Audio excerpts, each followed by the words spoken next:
देख रहे हैं आप, मैं हूं आपके साथ पलक शर्मा। वक्त हो गया है बिहार राजस्थान की खबरों का, तो आइए रुक करते हैं इन प्रमुख खबरों की ओर, जहां पहली खबर लखीसराय से है। शनिवार 11 अप्रैल को दुर्गा बालिका उच्च विद्यालय में महिलाओं के लिए एक महत्वपूर्ण कानूनी जागरूकता कार्यक्रम आयोजित किया गया। इस कार्यक्रम का उद्देश्य महिलाओं, विशेषकर यौन उत्पीड़न एवं अन्य अपराधों की पीड़िताओं को NALSA की मुआवजा योजना के बारे में जानकारी देना था। कार्यक्रम की अध्यक्षता जिला विधिक सेवा प्राधिकरण के सचिव विद्यानंद सागर ने की। इस अवसर पर विद्यालय की प्रधानाध्यापिका कुमारी अर्चना, अधिवक्ता मोनिका साहनी तथा PLV कुमारी दीपा उपस्थित रहीं। और साथ ही वक्ताओं ने बताया कि NALSA कॉम्पेंसेशन स्कीम 2018 के तहत यौन उत्पीड़न, हिंसा एवं अन्य गंभीर अपराधों की पीड़ित महिलाओं को आर्थिक सहायता प्रदान की जाती है। योजना के अंतर्गत लॉस और इंजरी यानी हानि या चोट के आधार पर मुआवजा निर्धारित किया जाता है, जिसमें न्यूनतम और अधिकतम राशि तय होती है।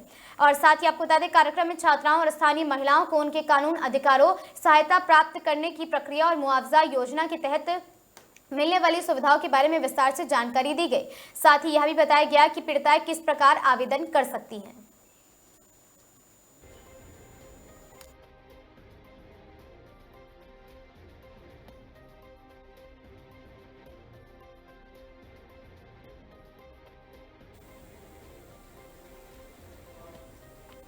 बिहार सरकार के मुख्य सचिव प्रत्यय अमृत सुल्तानगंज के कृष्णानंद स्टेडियम पहुंचे, जहां भागलपुर DM डॉक्टर नवल किशोर चौधरी ने बुके देकर स्वागत किया। वहीं मुख्य सचिव प्रत्यय अमृत अजगैबीनाथ धाम में बने वाली महत्वाकांक्षी परियोजनाओं योजना का हाईवे निरीक्षण किया और सरकार को लेकर अजगैबीनाथ धाम में हवाई सर्वेक्षण में लोगों की उम्मीदें पूरी होने की आस जगी है।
पूर्व निर्धारित कार्यक्रम के अनुसार दिनांक 11 अप्रैल 2026 को फतेहपुर प्रखंड के सोहजना और साथ ही दुनैया गांव के पास ढाढर नदी पर बने बाराज के पास कांग्रेस पार्टी के नेता, कार्यकर्ता एवं स्थानीय किसान मजदूर ने शांतिपूर्ण महाधरना एवं प्रदर्शन कार्यक्रम आयोजित कर 62 पूर्व वर्ष की पूर्व परिकल्पना ढाढर सिंचाई परियोजना में सालों भर पानी की उपलब्धता हेतु केंद्र एवं राज्य सरकार से मांग दोहराई है। और साथ ही महाधरना एवं प्रदर्शन कार्यक्रम में उपस्थित बिहार प्रदेश कांग्रेस कमेटी के प्रदेश प्रतिनिधि सह प्रवक्ता विजय कुमार मिठू, फतेहपुर प्रखंड कांग्रेस कमेटी के अध्यक्ष बाल मुकुंद पांडे, युवा कांग्रेस अध्यक्ष अरविंद कुमार यादव और पंकज कुमार इंटर और साथ ही इंटक के जिला महासचिव टिंकू गिरी और साथ ही बुलंद अख्तर, प्रयाग यादव और सुरेंद्र शर्मा, ब्रह्मदेव पासवान, मोहम्मद शहनवाज और बालेश्वर यादव, पंकज कुमार, आदित्य कुमार, नीतीश कुमार, राजा शाह, नौशाद शाह आदि ने ढाढर परियोजना के वर्षों से लंबित पानी की समस्या का समाधान करो और साथ ही बिहार सरकार एवं झारखंड सरकार से पानी की समस्या को अविलंब सुलझाना होगा आदि नारों को बुलंद करते हुए घंटों जाम रहे। और साथ ही नेताओं ने कहा कि 20 अगस्त 2020 को सूबे के मुख्यमंत्री नीतीश कुमार के द्वारा 300 करोड़ की लागत से बने बैराज का वीडियो कॉन्फ्रेंसिंग के माध्यम से उद्घाटन के बाद झारखंड के पानी के करार होने के बाद भी अभी तक एक बूंद पानी नहीं मिलने से पूरा तरह मेरी भूमि वहां पर बंजर। और साथ ही आपको बता दें, कई दशकों से झारखंड के तिलैया जलाशय से पानी की अंश भी बैठे दक्षिण बिहार के बड़े हिस्से में किसान खेती के लिए आज भी बारिश, बिजली, डीजल पर आश्रित हैं। करना होगा तिलैया से ढाढर पानी गिराना होगा। बिहार झारखंड के बीच पानी की समस्या का समाधान करना होगा। तिलैया जलाशय से ढाढर नदी में पानी गिराना होगा। तिलैया डैम से ढाढर नदी में पानी गिराना। इनकलाब जिंदाबाद। जोर जुल्म के टक्कर में जोर जुल्म के टक्कर में हमारा नारा है। ढाढर परियोजना में सालों भर पानी उपलब्ध करना होगा। ढाढर सिंचाई परियोजना में सालों भर पानी उपलब्ध करना होगा। बिहार झारखंड से पानी बंटवारा का समाधान करना होगा। बिहार झारखंड से पानी बंटवारा का समाधान करना होगा। बिहार झारखंड से पानी बंटवारा का समाधान करना होगा।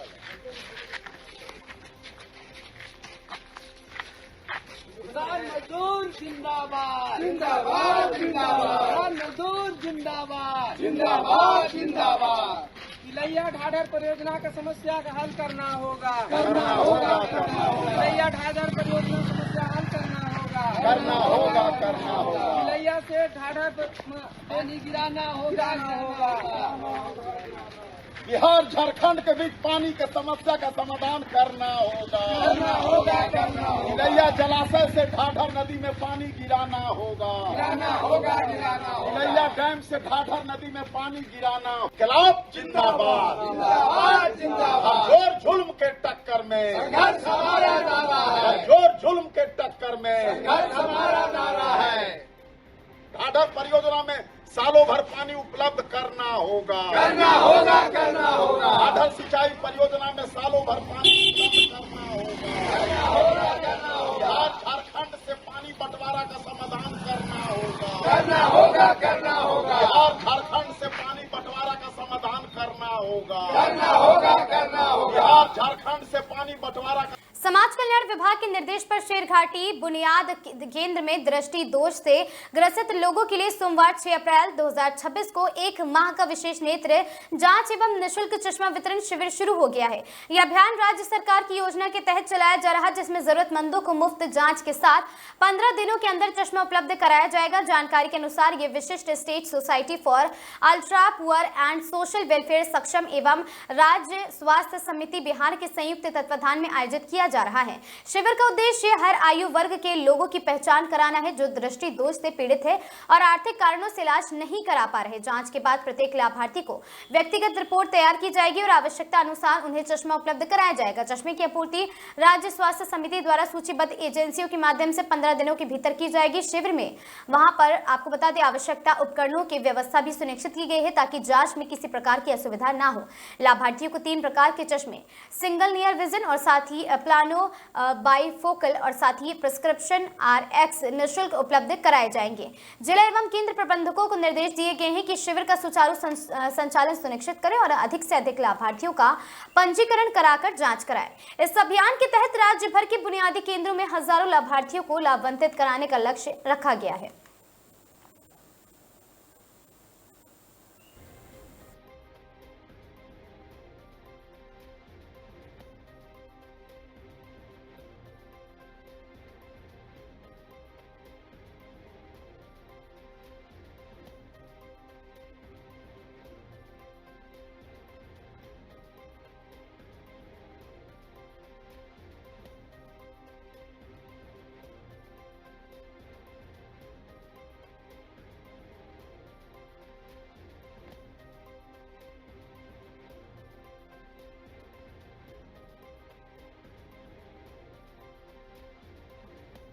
में एक सुविधा चालू हुई है मैडम आँख का, जिसमें आप शायद देख रहे हैं उस चीज़ को।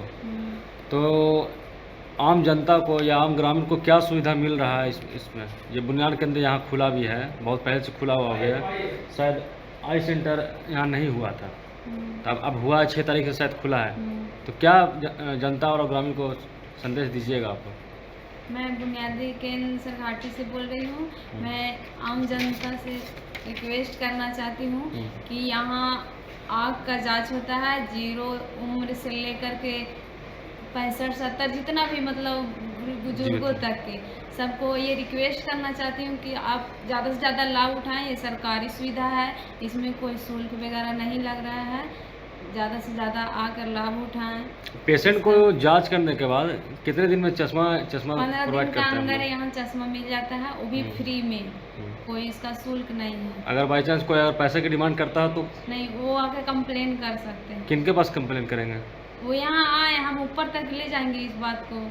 आपके पास जाएंगे, आपके ऊपर जो है उनके पास वो जाएंगे? मेरे थ्रू हम चल जाएगा। और अच्छा, और क्या परिचय हुआ आपका? मैं प्रीति कुमारी, बुनियादी केंद्र सरघाटी में यहाँ 6 तारीख से ये कार्य करने के लिए मिला हुआ है। पद कौन सा है आपका? पद ऑप्थेल्मिक असिस्टेंट है, जिसमें आँख जांच होता है, आँख जांच करके चश्मा दिया जाता है। यहाँ जांच किया जाता है कि इस तरह का लेंस किस आदमी पर लगेगा। तो चश्मा जांच मतलब सिर्फ चश्मा ही दिया जाता है? अगर किसी का आँख खराब हो तो उसको क्या लेंस हाँ, लेंस वगैरह भी दिया जा रहा है? अगर किसी का ये से आँख का यहाँ जांच उच किया जा रहा है बुनियाद केंद्र में, तो क्या मतलब ये सिर्फ बुनियादी केंद्र तक सीमित है या फिर गांव जाकर भी यहाँ पर शिविर लगाकर चश्मा का वितरण किया जाएगा? ये अभी बुनियाद केंद्र में ही शुरू किया गया है जी। लेकिन अगर कहीं पर गांव में अगर ज़रूरत के अनुसार से, अगर लाभार्थियों की ज़रूरत के अनुसार से वहाँ पर भी शिविर लगाकर आपको इस शिविर का आयोजन किया जाएगा और वहाँ पर जांच करने के उपरांत आपको चश्मा का वितरण किया जाएगा। ये कब से कब तक चलेगा सर ये परमानेंट? 6/4/2026 से स्टार्ट हुआ है, जो 1 माह तक अभी ये कार्यक्रम चलेगा। ये सर इसमें ये आँख का जो जांच हो रहा है तो इसमें आयु सीमा भी रखा गया है या फिर पूर्ण? ये जो योजना चल रहा है, कार्यक्रम जो चल रहा है, इसमें कोई भी आयु सीमा नहीं रखा गया है।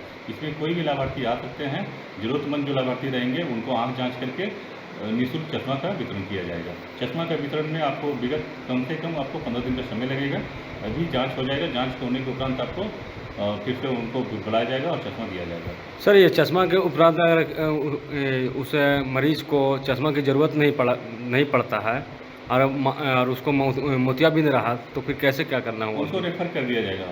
अगर मोतियाबिंद का अगर कोई पेशेंट है तो उनको रेफर कर दिया जाएगा हायर अथॉरिटी के पास। कहाँ इलाज होगा सर उसका? फिर फ्री ऑफ कॉस्ट में कहाँ इलाज होगा उनका? फ्री ऑफ कॉस्ट या गया सदर में भेजा जाएगा उनको, सदर में अस्पताल भेज दिया जाएगा। तो क्या लेंस लगाया जाता है सर? नहीं, लेंस का नहीं, लेकिन यहाँ से भेजा जाएगा। वहाँ पर अगर ऑपरेशन होने के बाद मोतियाबिंद का ऑपरेशन होने के उपरांत जो उन लोग आगे का अपना प्रक्रिया जो करेंगे। थोड़ा परिचय दे दीजिए। जी, परिचय दे दीजिए।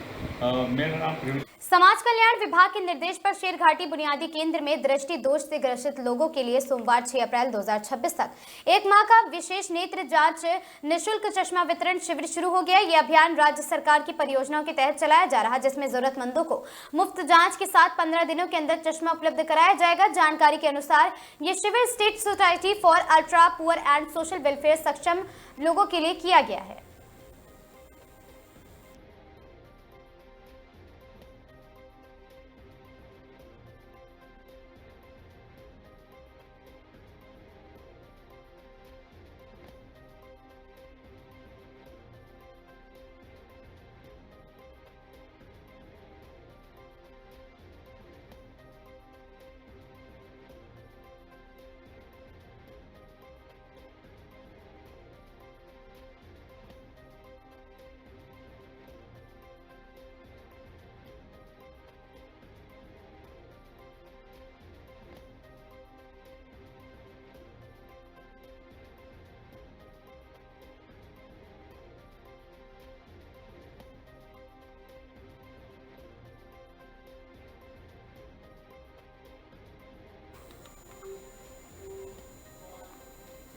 गया जी आमस प्रखंड के रामपुर गांव में शनिवार को 7 दिवसीय श्री लक्ष्मी नारायण महायज्ञ का शुभारंभ भव्य कलश यात्रा के साथ हुआ। महादेव मठ एवं समस्त ग्रामवासियों के संयुक्त तत्वाधान में आयोजित इस धार्मिक अनुष्ठानों को लेकर पूरे क्षेत्र में भक्तिमय वातावरण व्याप्त है। इस महायज्ञ में 11 अप्रैल से 17 अप्रैल 2026 तक चलेगा। रामपुर गाँव से गाजे बाजे और श्रद्धालुओं के जय घोष के बीच कलश यात्रा निकाली गई। यहाँ पर सैकड़ों महिलाओं एवं कन्याओं ने पीले वस्त्र धारण कर सिर पर कलश यात्रा रख भाग लिया। हर हर महादेव और जय श्री राम के जय घोष से पूरा वातावरण गूंज उठा है। कलश यात्रा गांव से मुख्य मार्गों से होते हुए राष्ट्रीय राजमार्ग 19 के रास्ते मदनपुर तालाब पहुंची है। यहां आचार्य द्वारा विधि विधान से पूजन करवाया गया और वैदिक मंत्रोच्चार के बीच कलश में जल भरा गया। धार्मिक परंपराओं के अनुसार जल भरी की इस प्रक्रिया को अत्यंत पवित्र माना जाता है। जल भरने के बाद श्रद्धालु पुनः जुलूस की शक्ति एवं गांव लौटे और साथ ही यात्रा विभिन्न मार्गों की भ्रमण करते हुए यज्ञ स्थल पर पहुंचकर संपन्न हुई। इसके पश्चात यज्ञ मंडप में पंचांग पूर्ण एवं पूजन में धार्मिक पाठ का शुभारंभ किया गया। आयोजन समिति के सदस्यों ने बताया है कि महायज्ञ के दौरान प्रतिदिन पूजा अर्चना, प्रवचन, भजन, कीर्तन और अन्य धार्मिक कार्यक्रम आयोजित किए जाएंगे। महायज्ञ को लेकर ग्रामीणों में विशेष उत्साह देखा गया और साथ ही गांव के युवा, महिलाओं एवं बुजुर्ग से सभी आयोजन को सफल बनाने में जुटे हैं। आयोजन समिति के क्षेत्र के सभी धर्म प्रेमियों और साथ ही महायज्ञ में शामिल होकर पुण्य लाभ अर्जित करने के लिए अपील की गई। इस अवसर पर बड़ी संख्या में श्रद्धालु ग्रामीण एवं आसपास के क्षेत्रों से आए धर्म प्रेमी उपस्थित रहे, जिससे रामपुर गांव में पूरी तरह भक्ति और श्रद्धा के रंग में पूरा माहौल रंगा नजर आया।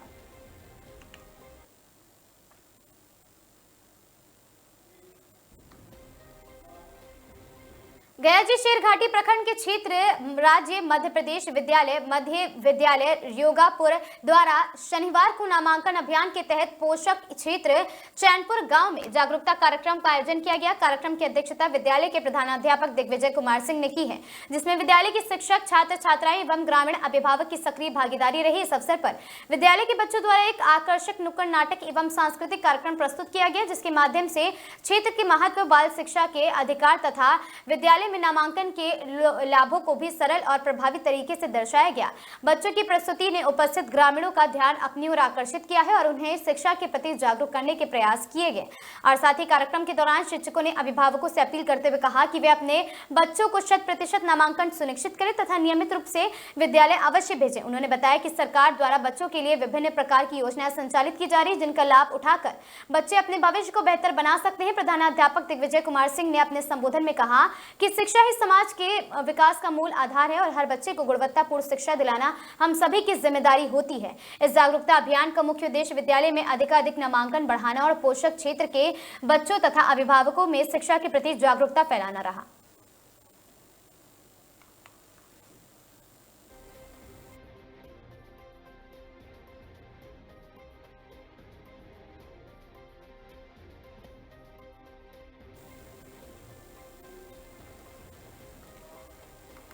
भागलपुर के निजी विद्यालयों द्वारा रीएडमिशन के नाम पर अभिभावकों से मनमानी शुल्क वसूल कर महंगी किताबें खरीदने के लिए दबाव बनाने की शिकायतों के बाद जिला प्रशासन एक्शन मोड में नजर आ रहा। इसी मुद्दे को लेकर जिलाधिकारी डॉक्टर नवल किशोर चौधरी व टाउन हॉल में निजी विद्यालयों के प्रधानाचार्यों के साथ समीक्षा बैठक में उप विकास आयुक्त और जिला शिक्षा पदाधिकारी भी मौजूद रहे। इस दौरान जिलाधिकारी ने साफ तौर पर कहा कि विद्यालय शिक्षा का मंदिर है और यहाँ किसी भी तरह का अमीर गरीब का भेदभाव नहीं होना चाहिए। उन्होंने सभी स्कूल प्रबंधक को सख्त निर्देश दिए कि अभिभावकों पर अनावश्यक आर्थिक बोझ डालना बर्दाश्त नहीं किया जाएगा। जिलाधिकारी ने बताया कि सरकार की ओर से जारी गाइडलाइन से सभी प्रधानाचार्यों को अवगत करा दिया गया है और इसका पालन हर हाल में सुनिश्चित करना होगा। उन्होंने चेतावनी दी कि अगर नहीं किसी विद्यालय द्वारा नियमों का उल्लंघन किया गया तो उसके खिलाफ कड़ी कार्रवाई भी की जाएगी।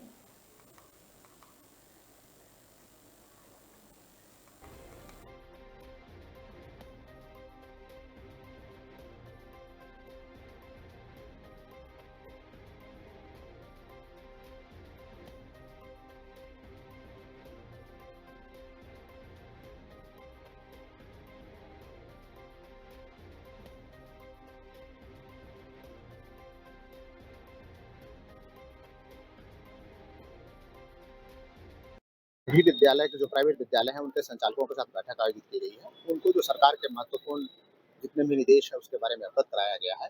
आपको अवगत करा दे, खास करके कई अभिभावकों के द्वारा ये शिकायतें की गई है कि री एडमिशन का मैटर है या किताब का मैटर है, बैग का मैटर है, गाड़ी का मैटर है, प्लस जो राइट टू एजुकेशन के तहत एडमिशन का मैटर है। इन सब में कई प्राइवेट संचालकों के द्वारा कुछ समस्याओं का सामना करना पड़ रहा है अभिभावकों को, इसीलिए मैंने बैठक आयोजित किया है। इन सभी को अवगत भी कराएंगे और जो गवर्नमेंट का रेगुलेशन है उसके माध्यम से हम लोग रेगुलेशंस को पूरी तरीके से, पूरी मुस्तैदी से इसको इम्प्लीमेंट करेंगे। सर, एज ए टीचर सबको गाइड कर रहे थे, बता रहे थे कि शिक्षा का मंदिर है, क्या किस तरह का उन लोगों को बता रहे थे? देखिए, जितने भी प्राइवेट स्कूल के संचालक हैं वो खुशनसीब हैं कि गार्जियंस अपने बच्चों को 6 से 7 घंटा के लिए उनके विद्यालय में रखते हैं।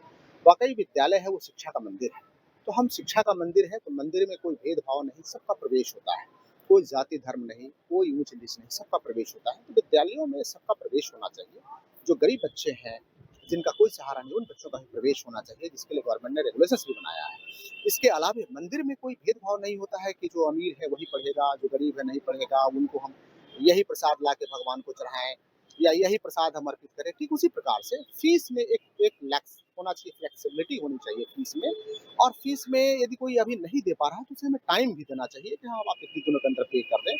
इसी सब संबंधित में सभी लोगों को जागरूक करने के लिए बैठक में ठीक, आपके लिए भी बोला गया कि जो किताब वाले हम लोग के समय करता था।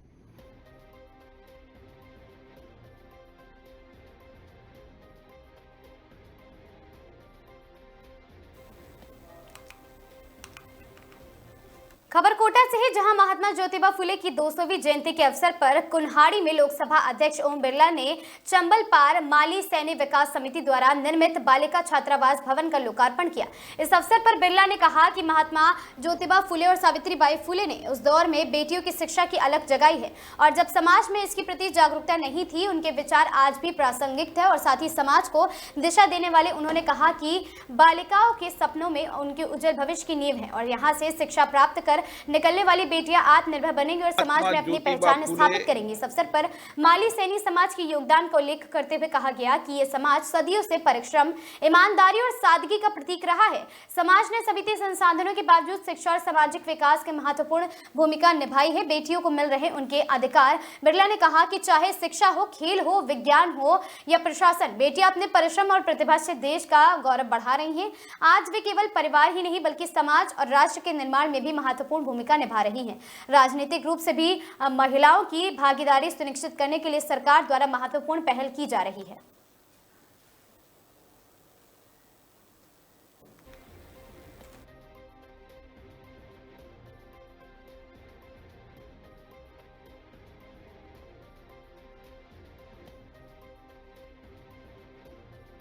महात्मा ज्योतिबा फूले की आज 200वीं जन्म जयंती है। महात्मा ज्योतिबा फूले सामाजिक आंदोलन के प्रणेता रहे। वो सामाजिक क्रांति के अग्रदूत रहे।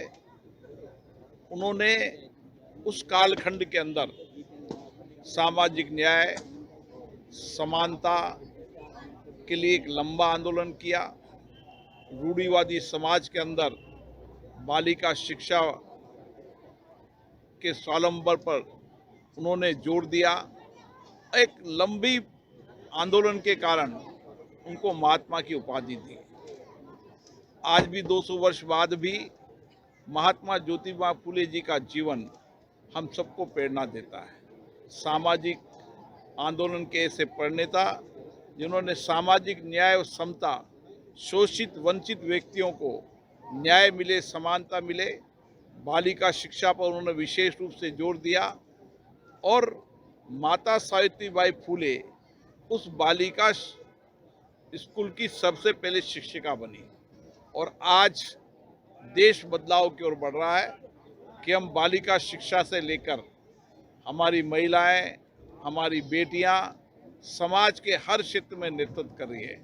चाहे सामाजिक क्षेत्र हो, चाहे विज्ञान का क्षेत्र हो, चाहे टेक्नोलॉजी का क्षेत्र हो, चाहे राजनीति का क्षेत्र हो, हर क्षेत्र के अंदर महिलाएं नेतृत्व कर रही है। ये सब उस कालखंड के अंदर माता सावित्रीबाई फूले जी का योगदान है, जिन्होंने कोटा शहर में चाकूबाजी की घटनाएं लगातार बढ़ती जा रही। ताजा मामला महावीर नगर थाना क्षेत्र के रंगबाड़ी इलाके से सामने है, जहां पुरानी रंजिश के चलते एक युवक पर चाकू से हमला कर दिया गया। 9:45 पर बलवंत को कुछ लोगों ने घेर लिया और उस पर ताबड़तोड़ चाकू से वार कर दिया। हमले में बलवंत गंभीर रूप से घायल हो गया। परिजन तुरंत उसे बलवंत को मेडिकल कॉलेज अस्पताल लेकर पहुंचे, जहां उसका इलाज जारी है। डॉक्टरों के अनुसार उसकी हालत गंभीर बनी हुई है। प्रारंभिक जांच में सामने आया कि हमला पुरानी रंजिश के चलते किया गया और साथ ही आपको बता दें कि घटना की सूचना मिलने पर पुलिस मौके पर पहुंची और आसपास के लोगों से पूछताछ शुरू कर दी है। लगातार हो रही ऐसी घटनाओं से क्षेत्र में दहशत का माहौल है और लोगों की सुरक्षा व्यवस्था को लेकर भी बड़े सवाल लगातार उठ रहे हैं।